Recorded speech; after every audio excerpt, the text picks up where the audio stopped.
আসসালামু আলাইকুম ওয়া রাহমাতুল্লাহি ওয়া বারাকাতুহু। ইন্নাল হামদালিল্লাহি ওয়াহদা ওয়াসসালাতু ওয়াসসালামু আলা মান লা নাবিয়্যা বা'দা আম্মা বা'দ। সম্মানিত উপস্থিতি, আমরা ধারাবাহিকভাবে আপনাদের সম্মুখে পর্বাকারে আলোচনা উপস্থাপন করছিলাম।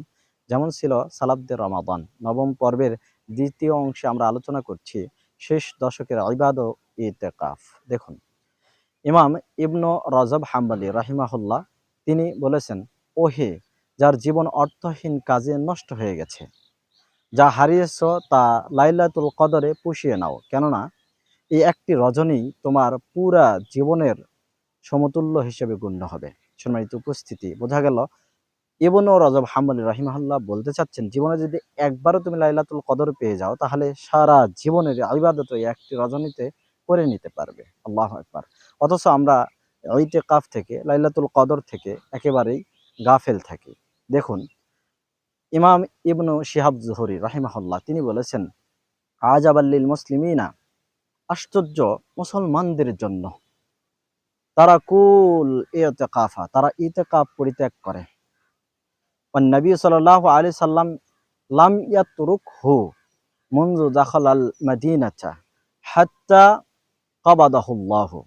অথচ রাসূলুল্লাহ সাল্লাল্লাহু আলাইহি সাল্লাম যখন মদিনাতে এসেছেন, তখন থেকে জীবন শেষ হওয়া পর্যন্ত, অর্থাৎ মৃত্যু অবধি কোনোদিনও ইতিকাফ তিনি ছাড়েননি। আল্লাহু আকবার। তাই ইতিকাফের সময় থাকলে, সুযোগ থাকলে আসুন আমরা ইতিকাফে শরীক হই। আল্লাহ তৌফিক দান করুন, আল্লাহ সহজ করে দিন, আমিন। সম্মানিত উপস্থিতি, আমরা যে কোনো ইবাদত করছি, এটা কতটুকু আল্লাহ তাআলা কবুল করছেন এটা আমরা জানি না। তাই ইবাদত করার পরে, আমল করার পরে আমাদের তাওবা করা উচিত, বিনয়ী হওয়া উচিত।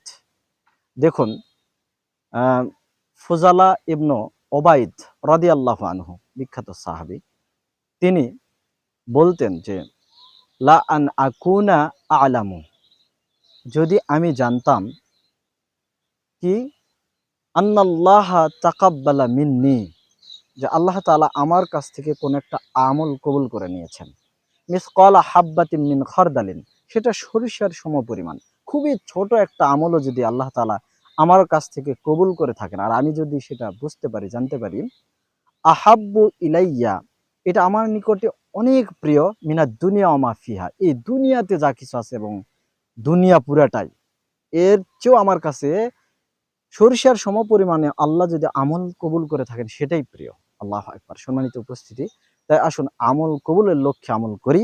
আল্লাহ তাআলা আমাদেরকে সুযোগ করে দিন, আমিন। ওয়া আখিরু দাওয়ানা আনিল হামদুলিল্লাহি রাব্বিল আলামিন। আসসালামু আলাইকুম ওয়া রাহমাতুল্লাহি ওয়া বারাকাতুহু।